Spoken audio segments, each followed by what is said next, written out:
hot take. So I have a hot take for you. My hot take? Well, I think some artists need to put a little more energy in their live set. Overly complicated tracks are things that kind of ruin a track for me. Don't stick to any kind of genre label. Future bass is the worst music genre ever created. Barber Beats was the original vaporwave. Fuck General MIDI Choir. It's all bad. Bruh. Worst album artwork I've ever seen is Green Day's Father of All Motherfuckers, probably. I find new music often, and I usually illegally download it. Stuff that sounds good. Sampleless vaporwave is still vaporwave, buddy. MIDI wave is a form of vaporwave. Deal with it. Gen Z's the future of vaporwave. I said it. What is your musical guilty pleasure, Vapebearer? It's gotta be K-pop. If you don't like mint chocolate chip ice cream, you are a baby. Music isn't real. I smell weed.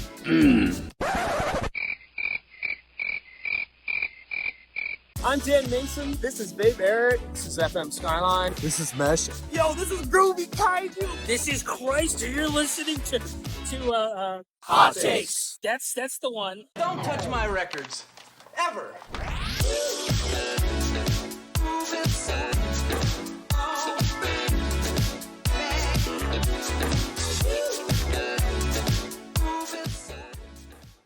To start. And it's time for Hot Takes. Welcome to the show, everybody. I am Young oh my goodness, it's doing that thing again. Hopefully you guys can see us. I am Young Shiro, Vaporwave DJ and quasi-historian, and I'm joined tonight by my my co-host, Dr. Skeleton Lipstick. Well, hi. Hello.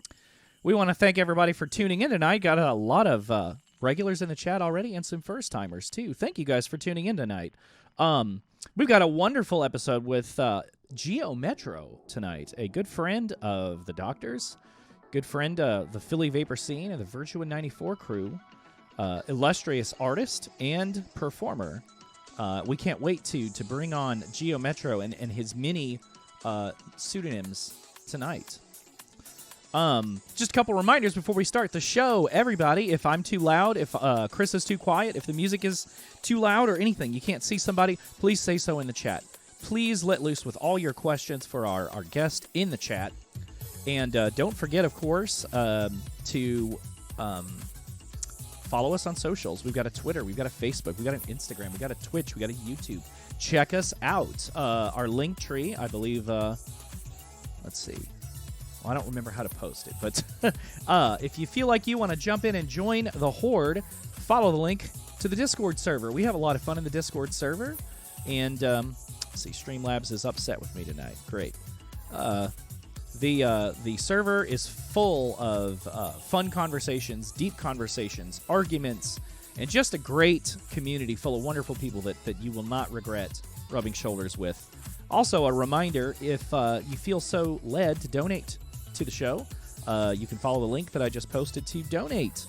The donations are all, community sourced, and they all go straight back to the community, commissioning you guys, artists, and paying, small stipends to people that help us out. So if you feel led to donate, follow the link. No pressure, but it's very, very much appreciated. Last but not least, I think, if you guys like the ads that we run on the show, and you want to run an ad on the show, send it to me.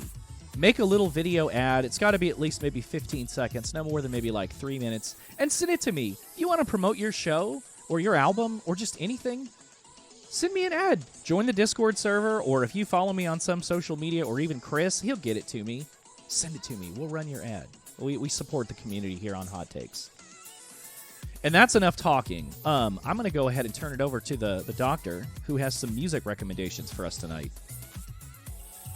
Sure. So what I'm going to start off with right now is artist, Philadelphia artist, one of the owners of Virtua94 is Mr. Hideyoshi. I want to actually shout out 2 releases from him that came out not too long ago. One is called Warehouse Grooves Volume 1. And the other is just a kind of a long extended single called RX-84. And I think this is a very interesting thing to listen to because it's a good representation of the direction that a lot, as I mentioned before, Virtua94 has been throwing a lot of these underground raves in Philadelphia. They're extremely popular. They do them every week. And these two releases by him are a nice little snapshot of what those events are like and what they sound like and the sort of sound that they're curating at them. And it's this interesting sort of mix of like Y2K sort of bubbliness, but with like hard techno drums or hard-hitting samples. Like it's sort of a big clash of both these things. It's sort of like, yeah, once again, like translating the sort of strange playfulness and nostalgia and vapor waviness of the Y2K sort of aesthetic and sounds, and then kind of fusing it into a warehouse rave, environment. So it's a bit of it's very unique, and it's also a nice little snapshot of what's going on at these places and what they're curating and what they're doing and how interesting and different it really is. So I would say that if you kind of want to get an idea for what happens and what it sounds like when you have people from the vaporwave scene sort of extend themselves out into the underground rave scene, to communities of people who may not even be familiar with Virtua94 as a vaporwave record label, what that kind of sounds like and what that sort of is. It's a nice snapshot of what's going on right now in that world. So I would say go visit those two releases if you want to get an idea for how that's occurring and what that's like. So let me shout out Lux for linking. She's already got it done, dude. Okay then. Link queen. All right, so I want to do that one first. The next one that I want to shout out right now is actually a re-release of the deluxe version of the second album by Superflat, Kabuki Boogie. So he recently released a deluxe version of this where all the songs are remastered and there's a few new additional tracks on it. And I might say go check out the newer track, Return of the Funk Master. And this is great because Superflat has been one of my favorite artists for a long time, particularly in the future funk world. And because I would listen to his music, I could tell that this is a guy who DJs. This is a guy who knows how to move an audience, who makes music that is really fun and that understands what audiences want when you're in a sort of DJ setting.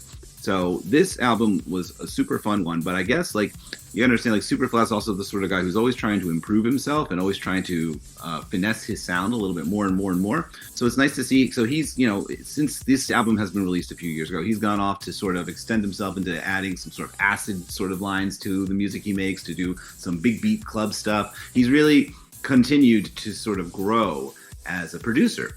So it's nice to see him come back and revisit this album, which is like a big, great, wonderful future funk album, and to sort of take the new skill and the new polish that he's gotten from continuing to produce and continuing to push his sound, and go revisit his old work and really polish it up because it's a phenomenal album. And I'm going to put that down as another one. And then what's the last one? The last one I recommend. You know what? I want to recommend something from the old days. What should I recommend from the old days? Which something I should recommend from the old days? I said, what do you think is something good from the old days? I want to recommend something. My 10 out of 10 vaporwave albums. You have a 10 out of 10 from the old days? Or it doesn't even, or it could be like, there's a specific Telepath album that I really like, but if I say it's the blue one with the Asian woman looking directly into the camera, that won't help anybody out. They're saying in chat, Brains, Surfing, St. Pepsi, Brains is a great Psychic recommendation, LCD. Actually. Psychic LCD is a good one, too. Shout out DJ Project. You know what? Yeah, we could shout out Internet Lust by Brains, actually. That was always a fun one for me. That's the one with the tri-headed, Roman bust.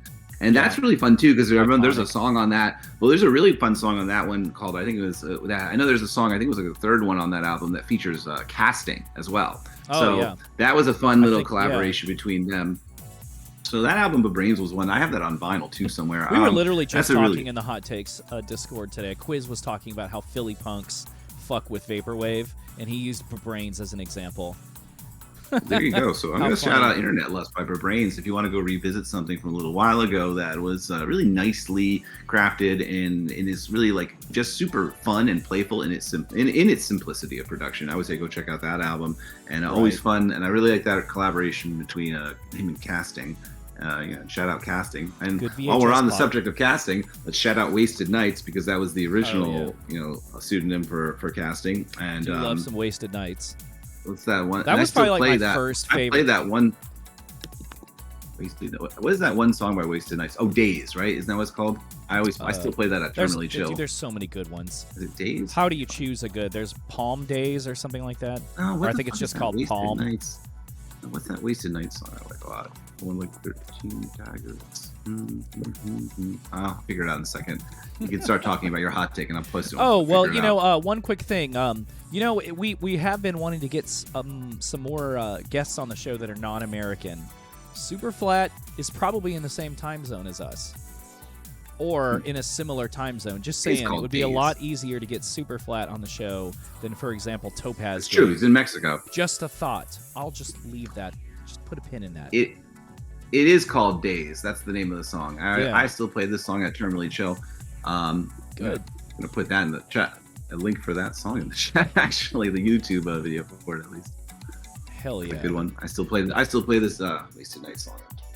So anyway. I want to like, it's like a as usual, like a complicated hot take. I wish I could take a super hardline stance, but I just want to bring up a couple thoughts. Apparently algorithms are getting better at helping artists that are sampled to find the people that are sampling them and nail them to the wall. In addition to that, people are obviously very exuberant and enthusiastic when they find the sample that an artist used, and then they post it all over the internet, which helps the robots to find and sue people. So this is I call this a complicated hot take because on one hand, I was seeing a lot of things on social media about advising people against naming samples online for, in the interest of protecting people that sample music and worry about possible litigation, So I guess maybe it's a good practice to not name samples online. Not sure. But I want to shout out a guest from a few episodes ago who did a really cool thing that I really very much enjoyed.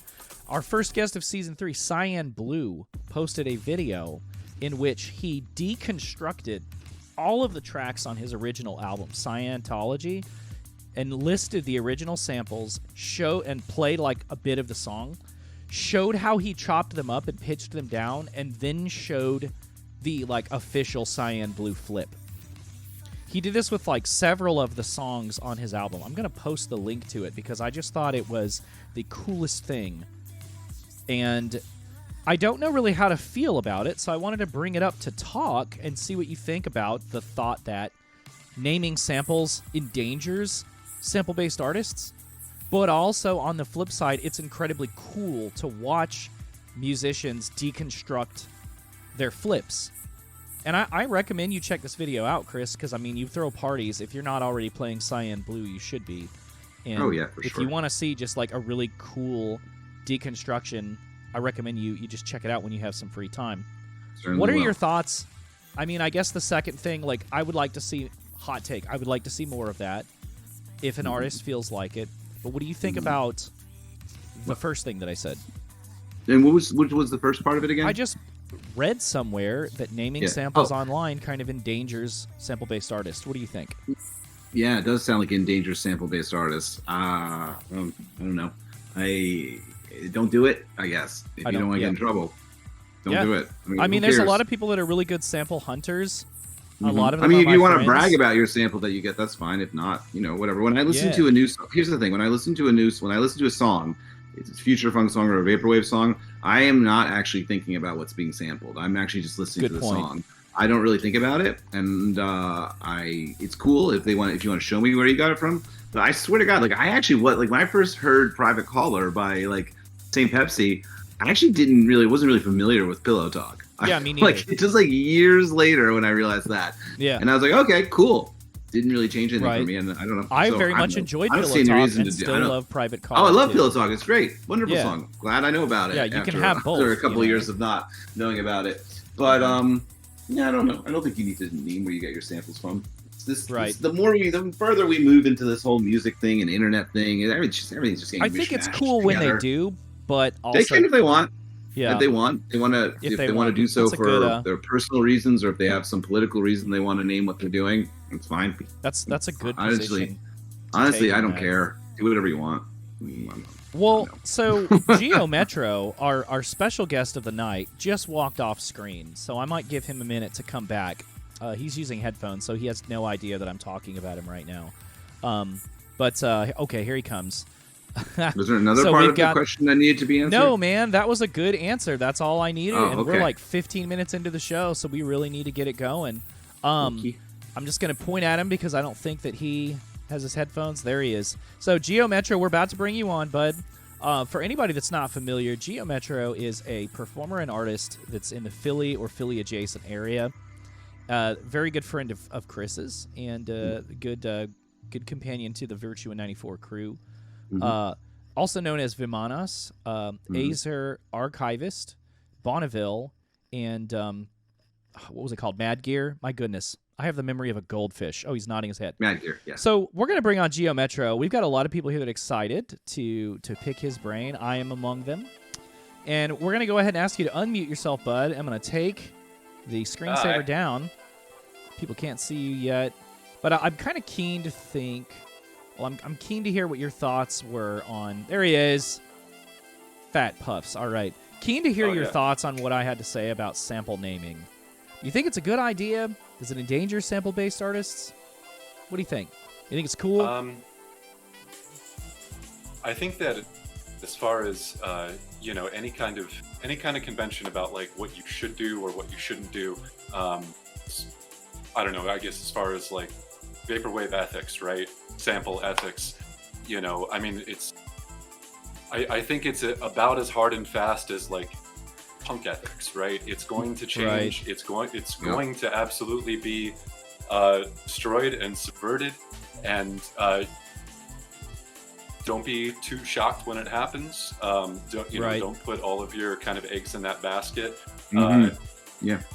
It's out of your hand, and that's kind of the don't try to control it. Don't worry about it. Well, you can't. You can't. I mean, you can absolutely you can try control your behavior. Right, and you can control your behavior. You can control what you're into, and of course, you can hope for the best from your fan base or whoever, whatever. But it's going to be broken. Sorry, it's gonna happen. Yeah. No good and point. So I would just recommend get very, very comfortable with artistically, personally, with ego death and with creative destruction. In the process of that, you're as soon as you touch a sample with whatever, right? Everybody wants to, everybody's trying to, make some money on this, right? Or like ideally live that, I'm a professional artist life. And hey, God bless you, Godspeed if you can do that.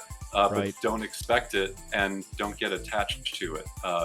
Everything's very fleeting. Very ephemeral. Yeah. Good point. Yeah. And that's really kind of like the joy of like I mean the thing I like about vaporwave and like all this kind of shit to begin with is that like could disappear and be taken down tomorrow. And so I really well said. I enjoy that. So embrace it. As an archivist, it's interesting to hear you say that.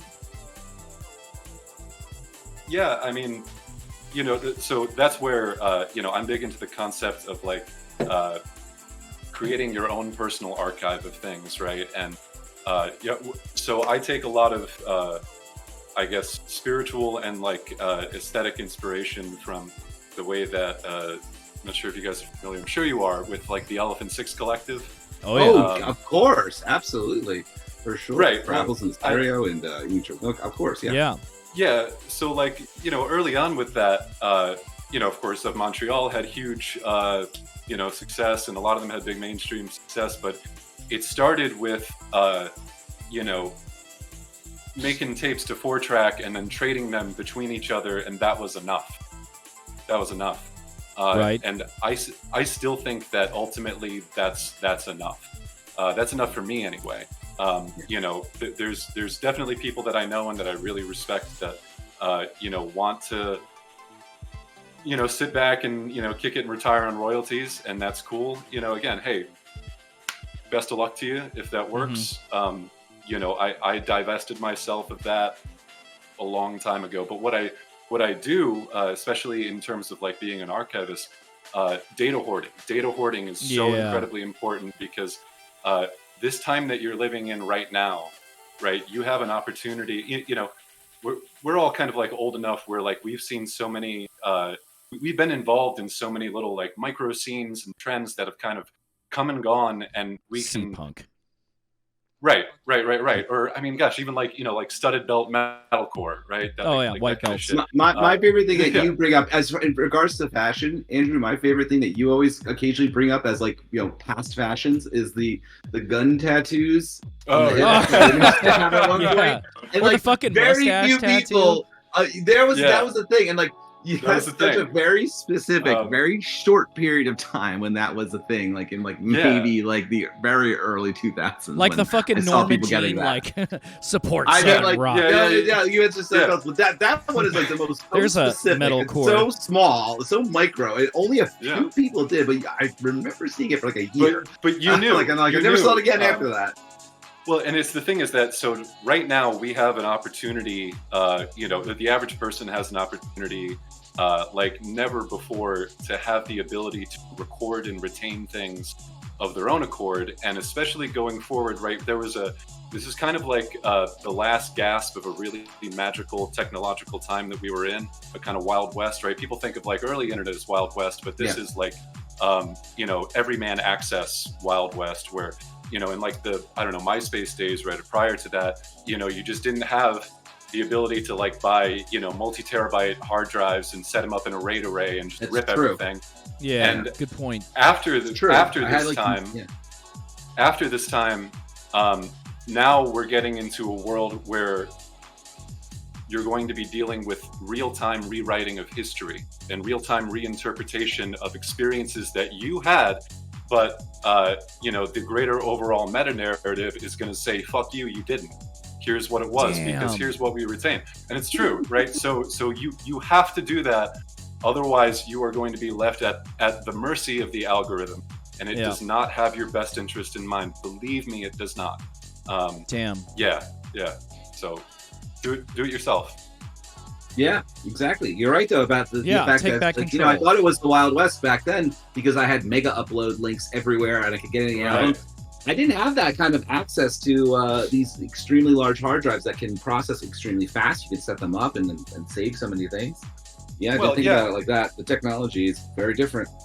Well, and something that like I deal with in like my like professional life, which I'm not going to get super far into, but what really struck me was like, you know, we've all lived through a lot of really significant historical events in the last number of years, right? Let's completely shelve for a moment any you know, interpretations are right or wrong about anything, but they were significant, and there's a staggering amount of data that was generated, right? Facebook live stream that, you know, a Facebook live stream that had the angle of the thing that told the truth of whatever happened, that's gone. It's gone forever, unless somebody was actively ripping that as it was happening. Right. That's so important because, you know, getting into like some, I mean, you know, getting to like some Metal Gear Solid 2 kind of shit. Like, honestly, we're already there. The battle, you know, it's a 5th generation warfare thing, right? We're talking about creating context and retaining everything that you can from what you're experiencing right now through your myopic kind of perspective.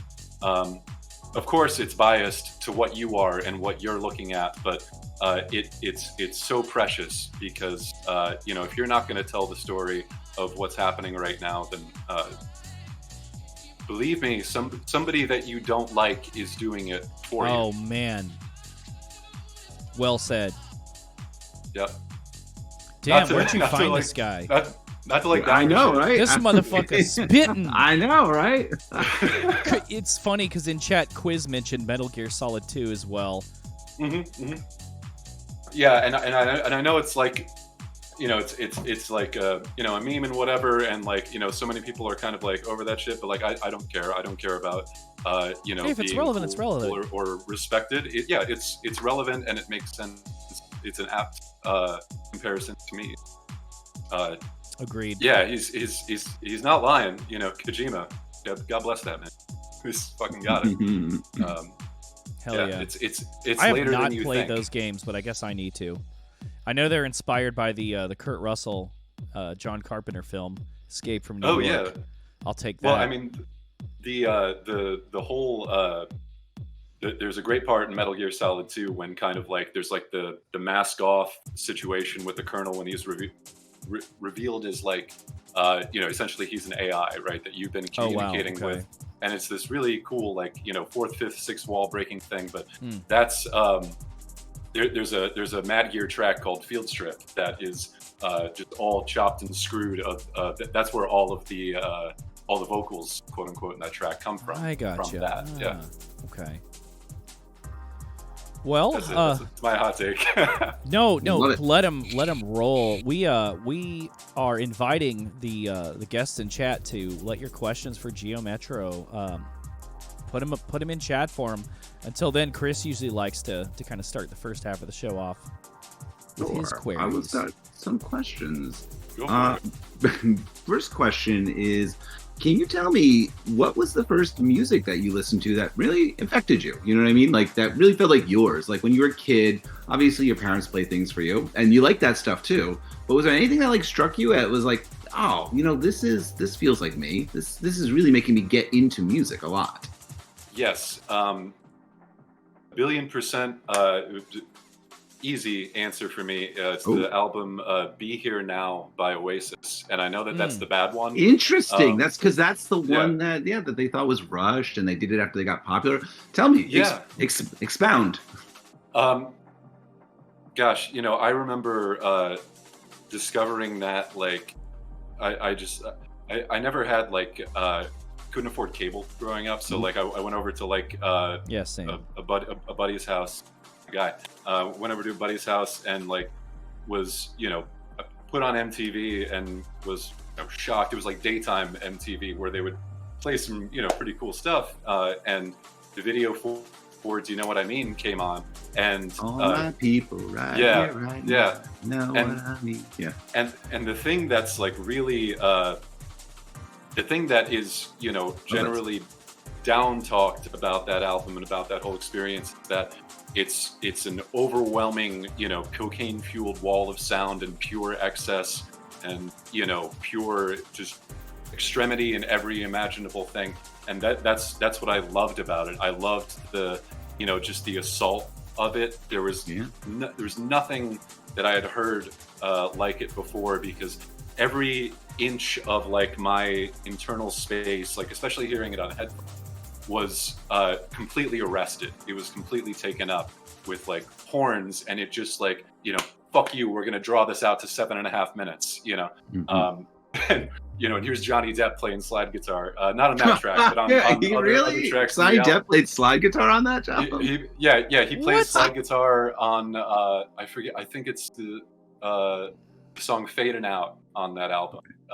Yeah, he plays slide guitar. Unreal. Wow, I had no idea. Damn, you heard it on Hot Takes. Yeah, so that was it. That really is everything in the kitchen sink. Wow. Mm-hmm.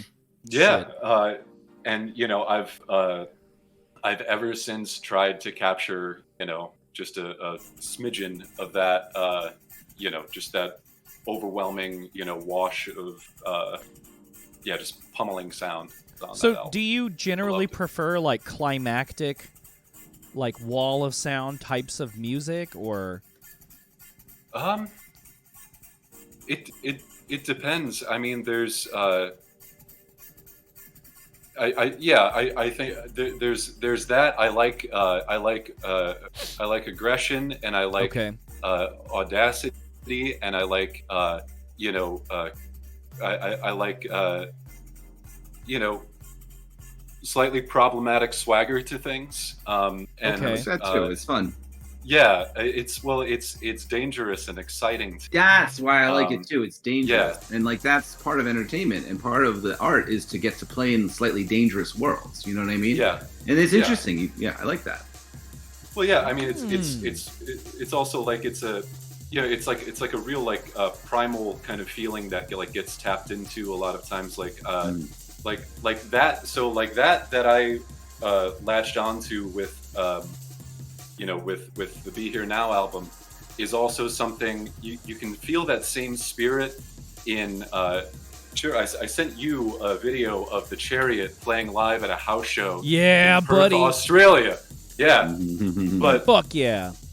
the feeling of being like, I mean, you saw how they were in that and how everybody felt in that, and it was just, you know, the spit and sweat of people in your face and. All of that, and just the pure chaos and danger of it. You know, that's so. It's even less of a sound thing and more of like a spiritual thing to look for, because like that was present on Be Here Now. It was present in definitely the first Chariot record. Oh, dude, that record was so like destructive. Yeah. Well, and it was recorded start to finish, I think it was like live one in take. Yeah, one take. It was. Yeah.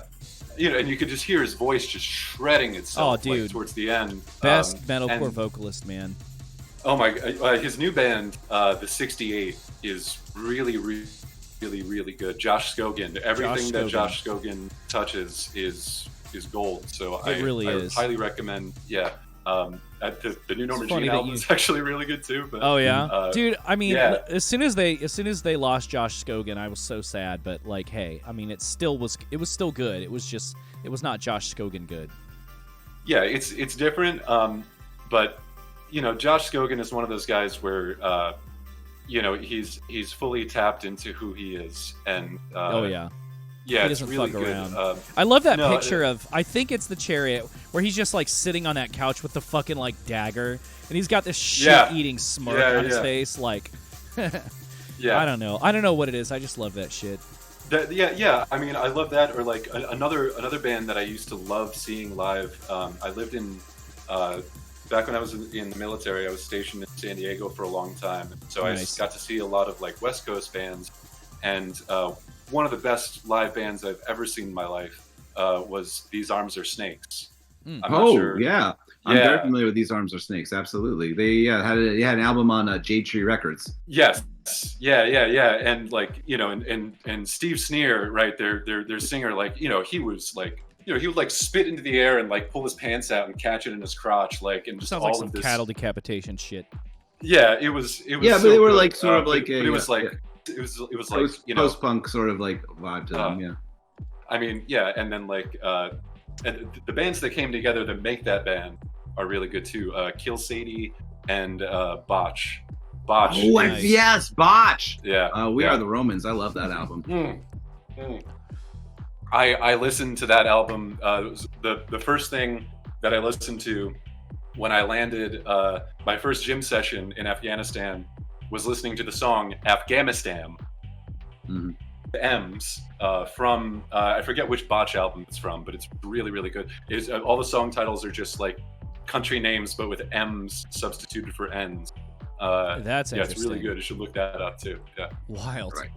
All right. They're joking around about those band names. Lux is saying these guitars are owls, and Soft says no, that's definitely a real band. Are Absolutely. I actually had a These Arms Are Snakes shirt back in the day too when I was like in college. So I wish I knew where that was now.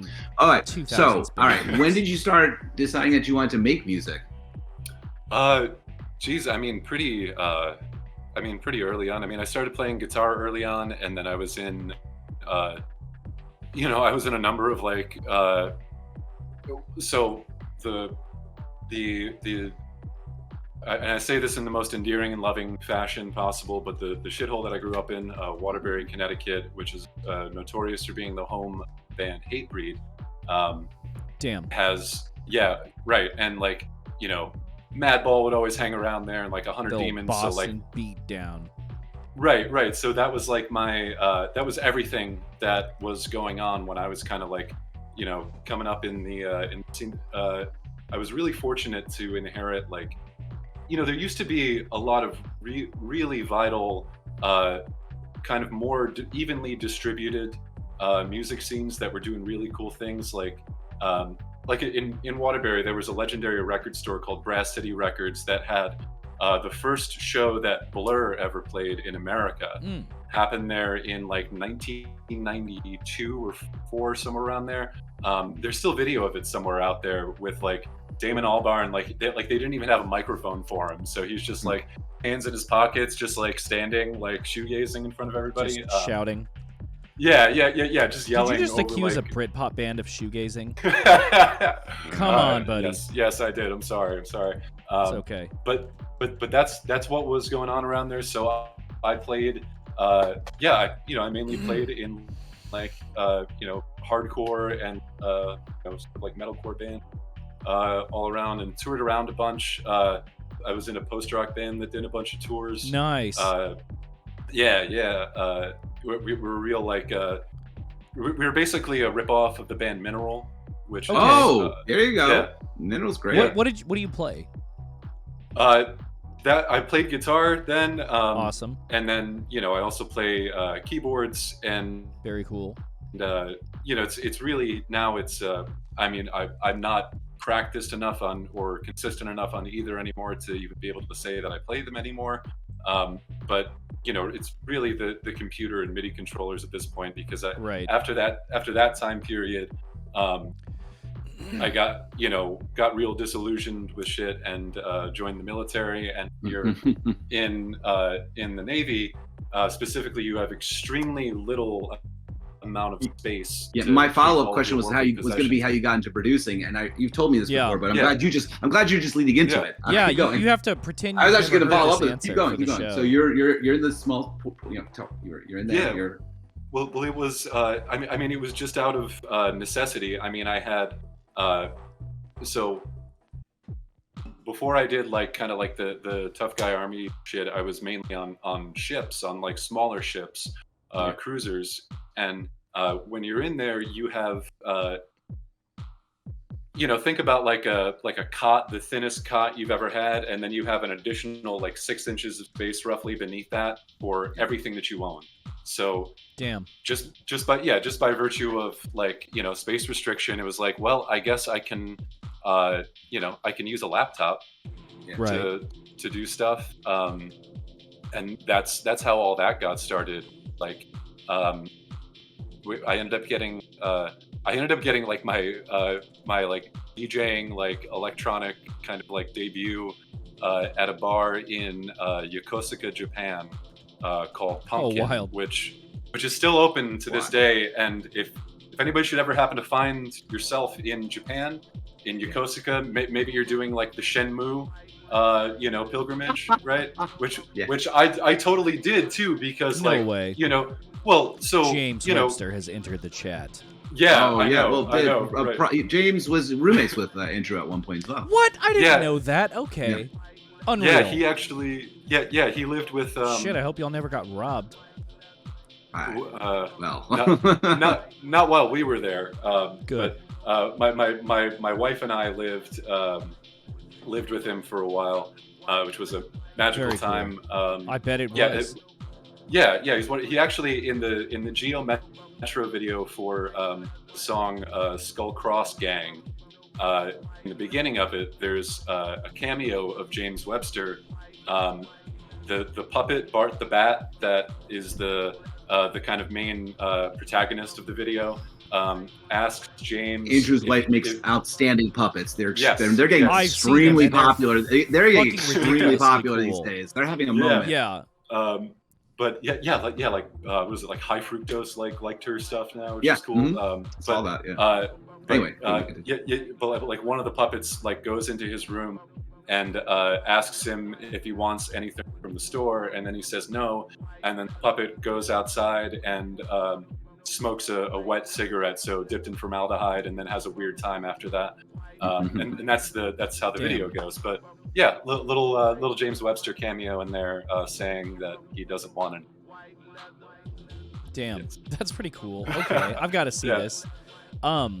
Questions. I'm sorry to jump in, Chris, but we're getting Yeah, a backlog. Yo, We got keep some going, chat please. Go, let's questions. do it. I King totally Quartz. forgot what I was talking about too. No, this is hot takes, man.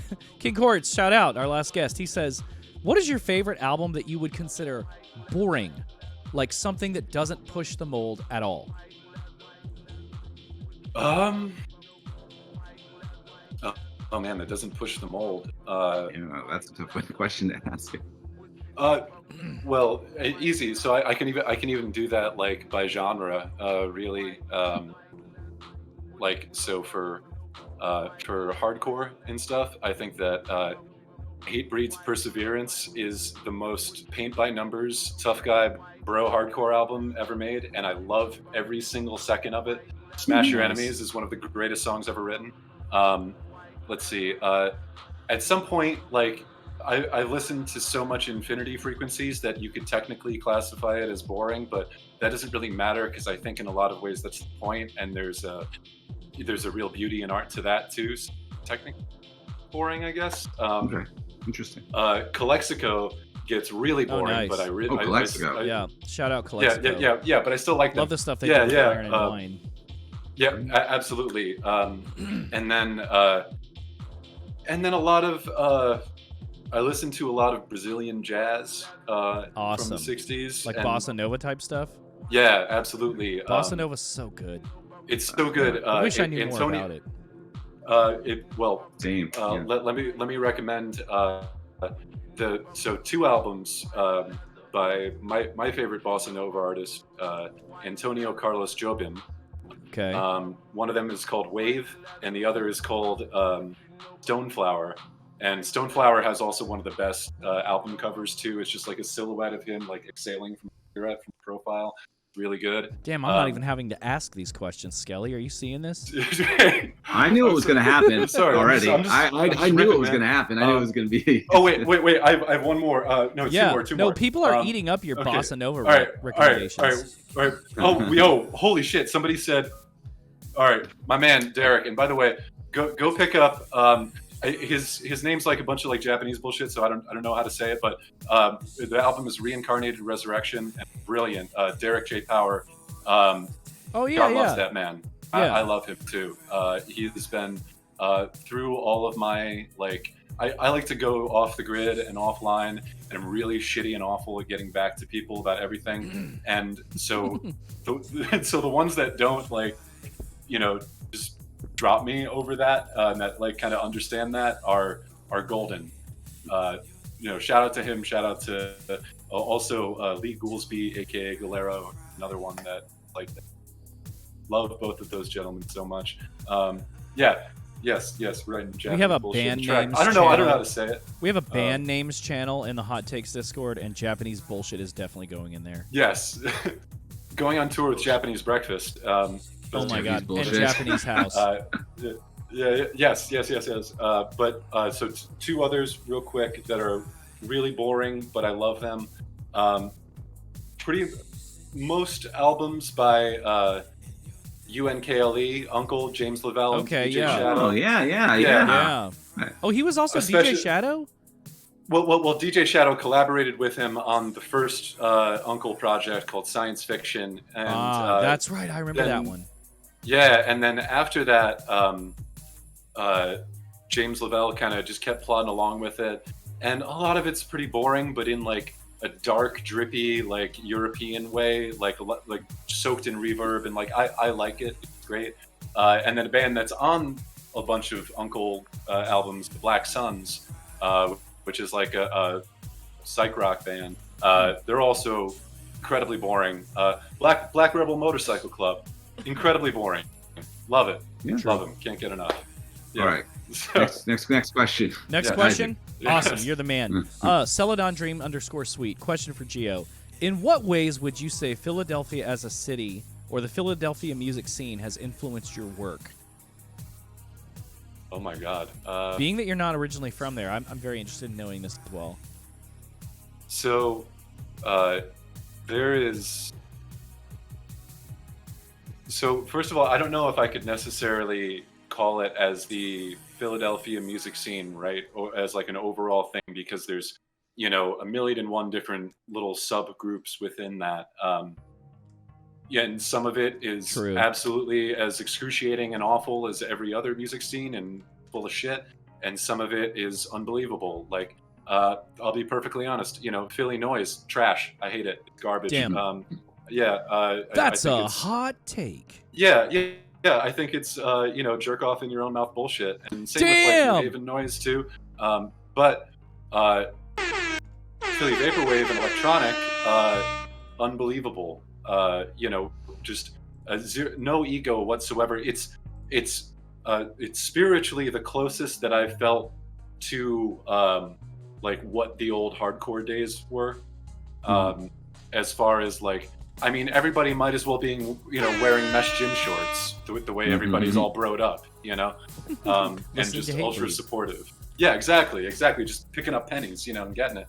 But like they're wonderful. Shout out Blake who's in. Yeah, I just too, saw him. Yeah, Pixelator. Pixelator. What's up, Shout buddy? out Blake. I just saw you too. Yeah. What's up, buddy? Yeah, I miss you, Welcome. Blake. I love you. Missed you too, buddy. But yeah, oh look, he's waving. That's cute. Oh, he's a cute duck. I love that. I love that. Yeah. Yeah. But you know, Philly in particular, like, and I gotta say, ultra specifically, you, Chris, and Oh yes. and Virtua94. I've been able to do whatever I want, and I think I stopped making vaporwave like after like the first 2 or 3 shows that I did, and nobody ever cared, and everybody was always excited about whatever it was, and like I've never had to in any way compromise who I am or what I believe or the way that I view things, or the things that I make, even when it's ran in many ways like spiritually counter to what certain people are. But it's the wonderful thing about it too, is that like it's one of those rare situations where like you have so many people that are utterly irreconcilable in, you know, political, social, religious, every way, but are able to recognize and appreciate that aesthetically too, in every way. You know, the friction and the conflict is loved and appreciated and protected in a really beautiful and rare and unique way that is what makes it, you know that friction and that tension is what makes, you know, absolute gold and what makes like really unbelievable work. I mean, it's why, you know, Iron sharpening iron. Yes. I was about to use. I mean, you took it right out of my mouth. It's absolutely it. Hold on a second. Oh. I saw that bottle back there. Yeah. Hold on. There we go. Awesome. Yeah. So it's yeah. Really, again, that's the thing. It's a spirit, and it has. I won't even necessarily say that it has anything to do with Philly, because I think that also as soon as you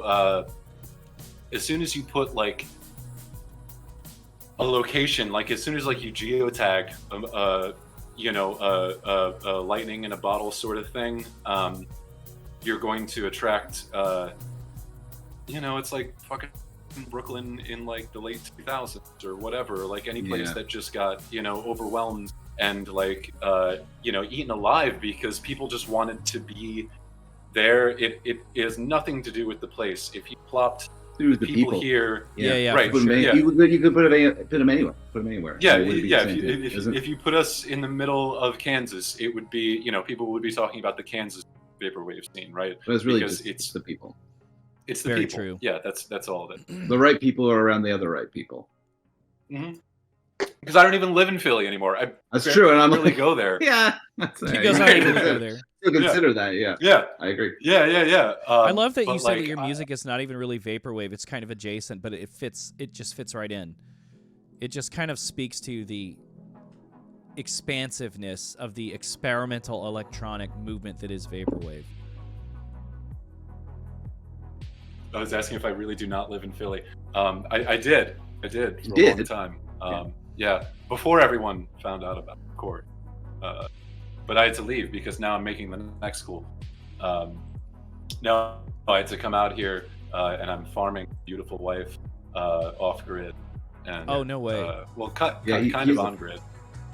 Yeah, That's so badass. Cool out here. Chris, we've still got a backlog of questions, but do you want to get Go one for in it. real quick? I want to get one in really quick. How did you discover vaporwave? I mean, I know. Always You want a to talk good about how you one. came across it? Oh yeah, that's easy. So when I was when I was on my first ship, you go long periods of time without any kind of internet access, any kind of access to the outside world. So on the brief instances when we would pull into port somewhere, I would find Wi-Fi as soon as I could and basically just try to load up as much as I could, and then eventually through like super early like Bandcamp, or maybe it was even through like Tumblr or something. My God, rest in peace. But Yeah. I found all right, yeah, so get this. So I discovered infinity frequencies, and I thieved unapologetically like as much of their discography as existed at that point.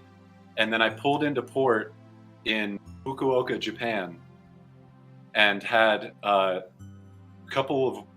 solid couple of weeks by myself, just with headphones on, not knowing anyone, just walking around and listening to like computer death and like stuff like that. And it was, my God, it was in fall. It was unbelievable. It's the best scenario that you could possibly experience, like 2010, 2011 vaporwave in, like proto vaporwave. I got to experience that. And then when I got back, eventually after that deployment, I got back to San Diego. I ended up digging into other stuff and found early like E-Spirit and George's early stuff, which I was really into. Really huge and unbelievable credit to Artsy Music, because shout out. Like so many other people, I found Summer Nights. Yeah. Shout out Breezy and Fred. Yeah, and that's all I needed. So yeah, it was cool. Great time to experience. Oh that. man, Love that. I love that. And I ended too, up man. booking That's George years beautiful later story. because of that. So it was cool. Unreal. Where That's did you very book special, George at? dude. After I got out of the military, I went. Because you also booked like Fiber and Tendencies before too, No right? way. Yeah, Very super cool. early on. Would love to see Tendencies live. He was great. He was great, Brandon Smith. I bet. Yeah. Consummate gentleman. So here's a really funny thing. I got out of the military. I went directly. I got out. About a week and a half later, I started a job back in New Haven, Connecticut, doing refugee resettlement. I was a case manager, social worker for, when your shit's all fucked up, you're coming to this country, I'm the weirdo that gets you settled, right? Nice. Hey, welcome to America. Good it's on me. you. Which was really cool too, because in between then, I had a solid week and some change to drive clear across the country in a 2014 Ford Focus ST, 300 some horsepower. Nice. Driving the Santa Fe Trail with the Recaro seats, actually maxing out like the full 140 miles an hour on the Santa Fe Trail, which was wild, unbelievable experience, because it's just 2 lanes all the way to the horizon. Santa Fe is so gorgeous, beautiful. dog. Yeah. That whole trail, because you go across like Kansas, Oklahoma, everything, and I had never seen any of that. And America is so beautiful and weird. And until we get like tethered to smart cities by like shitty fucking electric cars, if you can, please just drive across the country and stop everywhere and forget who you are and check your identity at the door and be an observer and just experience every weird little pocket of humanity that this beautiful country has to offer. I've heard that. Yeah, do it. I love a good road trip. It'll and don't have a plan, just one coast to the other. I've plotted out Planet Fitnesses so I could like shower at each one and work out. Yeah, that's very cool. Yeah, for $20, it's a great deal. Shout out Luxury Noise. Thanks for the dono. Oh yeah, hell yeah. Sorry to interrupt. So, no, you're good. So when I got to New Haven, I worked in that for about a little over a year, and towards the end of that, I started getting back into music, and I found myself also bartending at this weird like Yale bar that had a second floor that had a really good sound system in it, and the owner Matt was really cool and just he liked me, so he was just like, yeah, do whatever you want. I linked up with another buddy of mine there, and I was like booking noise and like metal shows and stuff like that, but like he eventually gave me a semi like blank check, and then I had a bunch of money from being in the military and like being on deployment pretty much year round. And so I just started like hitting people up that like I remembered from my deployments that I liked, and trying to figure out where they were, and being like, hey George, you want to come and do a show? Here's money for your ticket or whatever. I don't care. Hey, Tendencies, Brandon, you want to fly in from Canada? Here's money for your ticket, whatever. I don't care. It was really funny too, because at the time I was there was a dude that came through the refugee agency. His name was Laith Kaderi. He's like a 63-year-old Iraqi dude, and he was like getting kicked out of his place because he had gotten he was a single guy, and at the time the agency, big problem with that kind of thing was there was a lot of like top-down solutions that did not jive with reality on the ground level. And so they were putting like he's like a chilled out 60-something-year-old Iraqi dude, and they throw like hot fiery 19-year-old Nigerian dude in, and being a 19-year-old, he wants to like party and like experience the city that he's in. Obviously 63-year-old dude does not want to do that. He wants to fish, and like so they didn't really work out, and he was just gonna live in his car. And so I was like, Laith, dude, fuck it, let's get an apartment together. So I shared so I shared a basement apartment with him for like a year. Shout out to my wife too, by the way, for like for being really cool. Like that a girl is down when you like are gonna like take her back to your place, right? For good Christian conversation. And you're like, and you're like, and she's not like off-put in any way by like my like chain smoking 63-year-old Iraqi roommate that like has decorated the apartment in like, so you remember like in malls there would always be like the store full of like Japanese shit that would like sell, that's where you could buy your throwing stars if you were a juggalo. Oh man. Or like but like there was like that stuff, but then there would be like the big like furniture pieces that were like $900, like a big lacquered like tree stump, like chessboard. It's like, like this will never sell. Some fool. Right, like who buys this stuff? Well, turns out my roommate. And so the place was decorated in like a cross between that and like the big like light up motion signs at like a Chinese buffet. And so it was, bro. He had a lot of birds inside too. So also like, God bless George Clanton for being so cool about that. Cause like now, like to me, it seemed completely normal at the time. But in retrospect, I realized like, man, that's probably really weird to go into. Like if you don't know that that's what you're getting into. And at the time you're like a 19-year-old kid from Canada or whatever, like Brandon, Tendencies or whatever. And it's like, hey, you know what? they were troopers, man. I mean, I have a very Well, different. was Fiber at that show too? Later, I ended up having like him and Aridus and Aridus. actually, my going away party when I was leaving New Haven was it was Fiber, Aridus, and Tendons. Alex always speaks very highly of you, by the way. Oh, that's very sweet. That's very sweet. Well, he's played some pretty awful shows for me that were damn awful because hot. I mean, not because he was awful. No one knew always about this great. music. No one was used What's to hearing it live. has There's no been audience.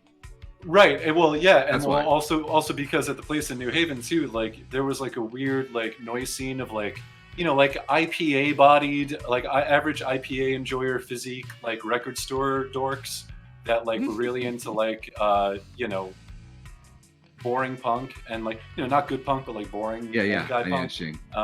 And like shitty noise, and they you know would come and like check stuff out, but like they weren't really kind of down with it or whatever. And I remember like when George played there, for example, too, it was really funny because like his set brushed up against when the Yale like college party night was happening. Holy shit, really? Oh boy. Yeah. Oh my God. So like his set started off with like a bunch of like the first like 80% of it was like people that were super psyched that he was there, and like it was a pretty small crowd, but it was decent. Thank you, Casper Town. And then all of a sudden, you know, like the crew team shows up, and it was you know, kind of like an awkward moment for them, because it was really cool though, because then like, you know, they obviously were not feeling it, and so he just got real aggro with it towards the end, and real confrontational with it, and it was so cool, and he was a great sport about it too. You know, so what year was of this? course. Oh gosh, this was like 2016, 17, somewhere around there. So I remember the early days. George shows. They were fun. Yeah, it was great. I think he had just debuted his first fabric. Yes, I remember that. LED wall In like 2015, he started that. Yeah, he was like controlling it off this like little tablet. It was really cool. But yeah, so that's the story behind that. That's like sick. Early road tales, I guess. Well, listen, Skelly is off screen, and we are actually going to take a quick break. We have a new mid-section we want to debut for our listeners and viewers. We've got a special 3+ minute video from a previous guest and friend of the show, Indy Advant, detailing some of his favorite recent finds and a hot take. So, enjoy a quick break and a video courtesy of Indy Advant. Hey y'all, what up? Hope I'm coming through loud and clear. It's Indy, and I've got a couple Vapor adjacent albums for you today. First off, we're starting with what you're listening to right now. That's by the band Hideyoshi, and I think it's just one guy, but it's calming and peaceful, and gives me kind of like bathroom plants vibes. And all the music I'm showing is from 2010 to 2015, so a little older, but I thought some people that enjoy Vapor might dig it. So check out the album Seshura by Hideyoshi, and the song is Halving the Compass, if you like it. Next up we have Munica, and this is still an active artist, and they just put out a new album, so check that out. We'll put it in the chat how to spell it. But yeah, Munica, and this album is one of his first albums. It's called Seagulls EP, and it kind of gives me like groovy kaiju vibes. Album I used to really love back in 2016. Some lo-fi kind of hip-hop style, a lot of sampled material, so you guys might appreciate that. The album, Seagulls EP, and the song is Beautiful Day. As you can see here in Toronto, got a big building there, nice day. And last up, we have a band with a similar name to the first band.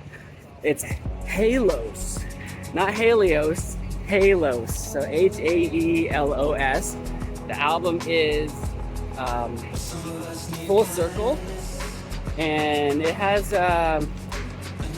it's a great vibe. A lot of Vapor people will like it. It's like George Clanton style. It's like it reminds you of the past, sort of. It's very washy. Oh, sorry if the sound sounds bad. It's windy. And the song is Face Till Death, something like that. We'll link. Oh, I'm playing it right now. We'll play it. You can have a listen. If you like that, check that album out. Full Circle by Halos. And thank you so much. Oh yeah, and my hot take. My hot take is all y'all artists are amazing. I'm just gonna say that straight up. Doing vaporwave, like, it's a magical thing that all of you do. It's truly, you make us feel feelings that didn't exist. Like, we're tapping into something that we're creating, and it resonates with so many people. So anyone that makes vaporwave, shout out to you. But my hot take is, y'all artists gotta stop worrying about tapes and physicals, and everybody should be listening to the digitals. Focus on the digitals. The digital album is so important, and I think loud truck, sorry. I think it's people are if they can't get a tape on a label, then their album isn't, they're not a success, and that's not true. And I think we need to focus on digital albums more, and the hype around them and the release. You just have to circle back and think about why we're making vaporwave again, and just try things that haven't been done and keep exploring. But yeah, I know everybody that makes vapor, you're the best, and keep on doing it. All right, love y'all. Bye. And we're back. Hopefully you guys enjoyed, goodness, it's doing it again. Hopefully you guys enjoyed our little guest segment with Indy Advant, good friend of the show. Indy had some really interesting things to say about digital releases.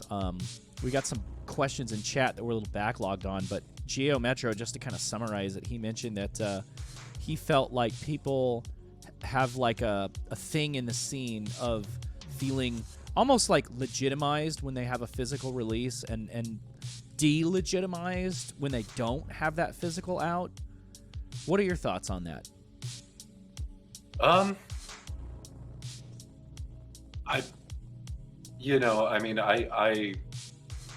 got into I got into the whole thing, long before physical releases were even a big deal. I guess point. It is if you want to look at it as there being like certain metrics or steps taking it or whatever, or being legitimate, but I really think that a lot of that concept and a lot of the kind of patterns in which people are thinking are these really weird, and I personally think kind of shitty holdovers from the big record label days, right? Yeah. Or the the concepts of legitimacy to begin with. I'll be honest, I'm not even entirely sure anymore that I'm totally comfortable with the idea of I don't know, really, like, why do you fucking deserve to live off of royalties as artist for the rest of your life, or for however long, when some other jerk off has to run your water filtration plant, right? The water filtration plant guy is really interesting to me, and I think he's incredibly valuable, and there's absolutely no reason whatsoever why you need 1,000,000,000% of your time to work on your magnum opus or whatever. The most incredible writers, artists, authors, musicians, whatever, painters that I really am into. Well, René Chateaubriand, right? French author. I love him. He did a lot with like French Romanticism, a couple hundred years ago. But like, he was in the French Navy, did a whole bunch of shit, right? Like, you, Chris, you're sir. a doctor. You're a doctor, Correct. What, like really, like there's, it's almost like, I had it's almost to, like work at night and just figure out time to do the things I wanted to do when I was in residency. Yeah. Yeah, I mean, like, to me, that's way more interesting, way more relatable, and way more human, and way less of like a bizarre, hyper post-capitalistic approximation of like a, almost like medieval patronage system, like a kept human. Kapellmeister and all that. Right, like, I mean, art is fantastic. It's part of your life. It should be part of your soul. But to be perfectly honest, we need water filtration plant operators. A lot more than we need fucking DJs. It's true. We need bus drivers. We need, farmers. Yeah. All of that is so interesting. And really, ultimately, like, if a lot of this stuff is, and yeah, maybe I'm a jerk for this, and maybe this is just my own personal prejudices, but like, at a certain point, I cannot relate to somebody that can live that way. I mean, Radiohead is fantastic art, right? But ultimately, Tom York lives in a world that I can never imagine. And I really wouldn't want to, because, and it's why, like, I've kind of on purpose and sort of accidentally on purpose, nuked my own career multiple times over now. I mean, with like the Geo Metro stuff, like that had like huge momentum, and like I was, I got written up in like Bandcamp Daily and all this kind of stuff. Nice. For like with Tiger Blood Tapes, shout out. We've got the burner. From shout out Chris, Indy. All that stuff. Like I saw where that was going, and then all of a sudden I started, I don't know. I don't like myself that much, to like make a to make a career out of myself, right? And like one of the hardest fucking moves I ever saw somebody do was like the original lead singer of the Dropkick Murphys. After like the first 2 records came out, he said fuck it, and he went and became a firefighter. And like, sure, he's doing like some other band now, whatever, but he's not doing cruises. Right. That's true. Dog, do you remember that band Me Without You? They're freegans. Like, they eat out of dumpsters. That's cool.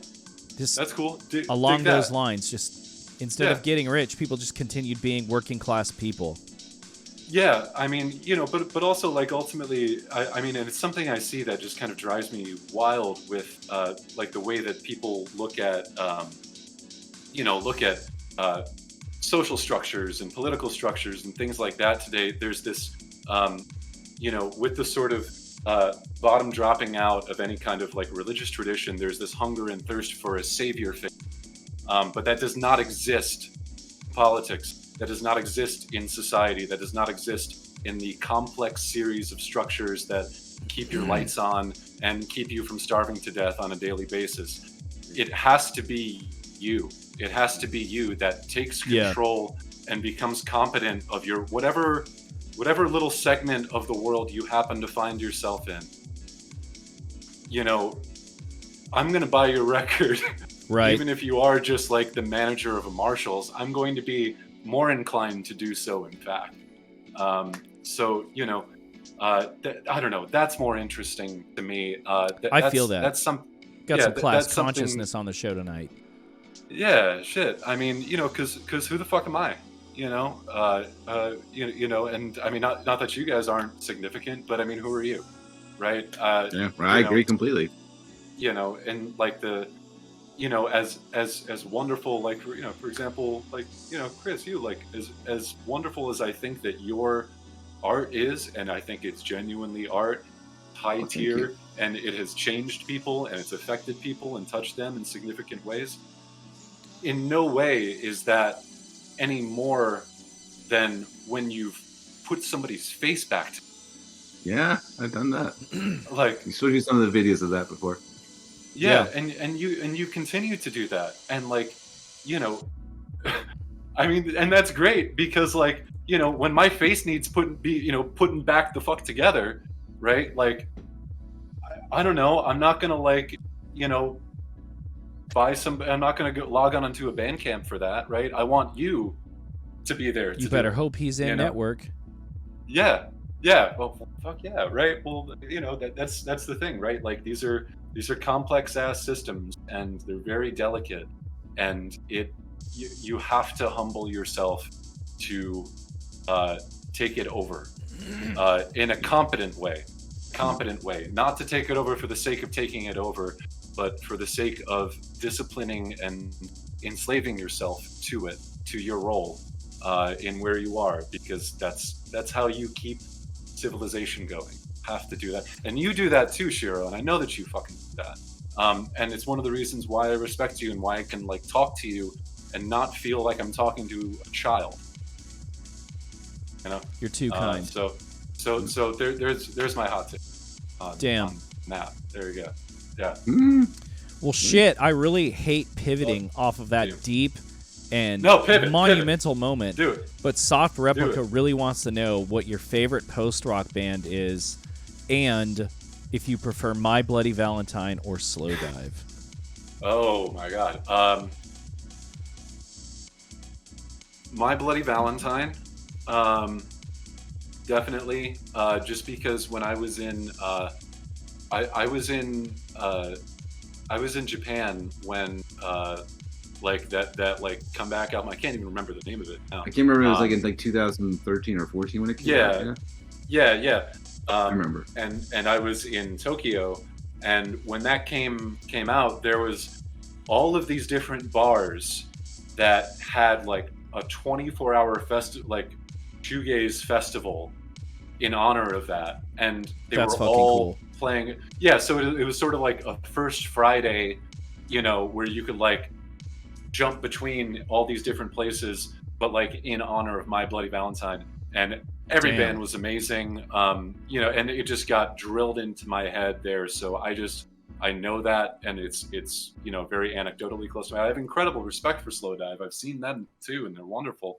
But you know, they My Bloody Valentine definitely, like, you know, just slammed itself into my brain during that time. And then I'm not sure if you could call them post rock. I guess maybe, but immediately the band Codeine. Mine. No, Codeine. Oh, Codeine. I thought Codeine like the Mogwai song. Oh, no. Gotcha. Yeah, Codeine. They have an album called The White Birch. Oh, so good. Yeah. A1 shit. Yeah. I thought you said Codeine. My bad. Shit. Get it? Yeah. No. Codeine. Please look them up.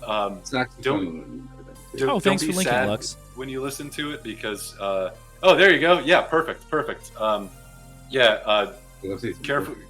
Careful if you're sad. Oh, it's a tough one to listen to if you're sad, huh? Yeah, you'll get real sad. Man, I kind of like that shit though. I like sad in music. a good way. Yeah. Well, it sads you up in a good way, but like, you know, don't sads you up in a good way. Like, yeah.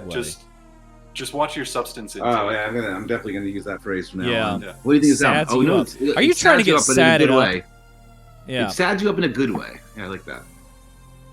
DJ Project says, can vapor or adjacent be spiritual? If so, what constitutes it? If not, what will take it there?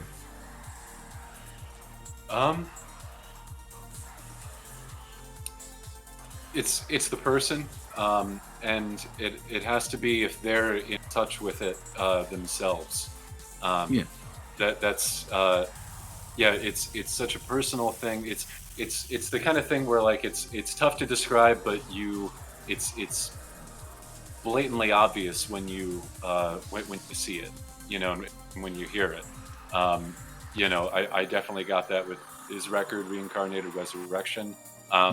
You know, I mean, my God, like I've tried to get that across as much as possible, especially with the Geo Metro stuff. You know, is deeply spiritual. I mean, there's you know, field recordings I took on my phone of, you know, Annunciation masses at the cathedral here in Philadelphia, and all kinds of things like that.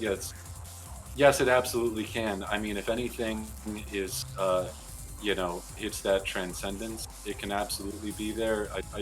I don't think it's necessarily done, I don't think it's done accidentally or like inadvertently, but I think that it's something that kind of flow through certain people at certain times as, you know, it's a matter of making yourself an effective conduit for whatever is going to come through. Yeah, and it requires just a complete, not just demolition, but I think rejection of not just your own identity, but the concept of it, of any identity, of especially your own identity, and to just, you know, yeah, really just make yourself subservient to something larger than yourself. You know who does that really well is the band The Microphones. Oh yeah, they really do. Yeah. The Microphones Yeah. is very spiritual music. Yeah, and right, well, and exactly, like as soon as I said that, both of you were like, you know, Yep, I should have had a absolutely. V8, right? Like immediately, you know, it's obvious when it's there. You know, certain tracks on Pink Moon, right? Nick Drake, it's there. Yeah, yeah, well said. The Great band, choices. Goddamn. the band. I missed it. What was the choice? I got. Oh, Damn. lost him. Speaking of missed it, a Silver Mount Zion, but maybe that's a little ham-fisted. No. That's good. That works absolutely. Wait, is this me cutting out or is it? No, this we is lost Chris? it. We That's lost good. Chris for a Okay. second. Okay, good. back. Welcome back, Doc. But yeah, Silver Mount Zion, absolutely. Oh yeah, I got to see them live at Me too, hell yeah. Casbah in San Diego. It was Nice. awesome. It was a very spiritual experience for sure, for me. Yeah, it can definitely be there. Talk about getting yeah. satted up. Oh my God, yeah, sat it up and glad it down, man. Let me tell you. Glad it down. Yeah. Glad. Yes. Yep. So yeah, satted with the sauce. Whoever said, yeah, sell it on, my man. Yeah, good stuff there. I'm trying to think who else I would say falls into that. Indy said Telepath, and I would have to agree. Yeah. At least like Yeah, 2014, 2015 era Telepath. I my- know my Chris wife- agrees. I do agree. My wife and I had our first kiss to the Telepath and Vincent Remember album. Oh, that album's phenomenal.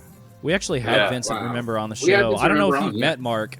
Yeah, Yeah, I mean, I he's would hope that wonderful, you. wonderful. He's fucking awesome, right? I actually, he's- hey, I play tracks in the background during the show. You might have noticed since you have Twitch on in the background, and I played a song by his Dream Pop side project, Camp Candle, which is fucking fire. If you guys I like haven't shoegaze listened or to it Dream yet. Pop, God, it's good. That was actually one of the first Virtua94 or ish like shows that I played was in West Philly with Camp Candle. It ended So up good. getting it ended up getting like shut down. So Wow. I didn't actually That get sucks. to play, but I was there. But he's also an alumni of the music program at the Community College of Philadelphia. I didn't know which that. is also which is also me and is also James and Tech. I believe Tech as well. Yeah, for Death Dynamic Trap. Nice. So Very there's cool. you know, for everybody that's like, you know, dropping money to go to like Temple or whatever, like some fancy school, like, well, you know, a number of the most incredible artists that I know of in the scene have come through the Community College of Philadelphia music program, and it's because it's run by Paul Paul Geisinger, aka Starkey, who is like a That like sounds familiar. Yeah, he's like a UK grime and electronic, like, you know, he's like big, like legacy tier guy, and he actually put out So the last Geo Metro records that were put out, it was a trilogy. It was 3 records that came out all at the same time on 3 different labels. And nice. if you, it's cool because if you, Catharsis, Theoria, and Theosis, and if you unfold the jackets, it forms like a medieval triptych of Saint Simeon the Holy Fool dragging his dead dog behind him. But you have, you have to own all 3 to put them together. BRBDiscogs.com. Yeah. And his label, No Remixes, was one of the ones that put out What a fun name for a label. Yeah, they're wonderful. Which one did he put out? He put out Theosis. Tiger Blood Tapes put out Theoria, and Virtua94 put out Catharsis.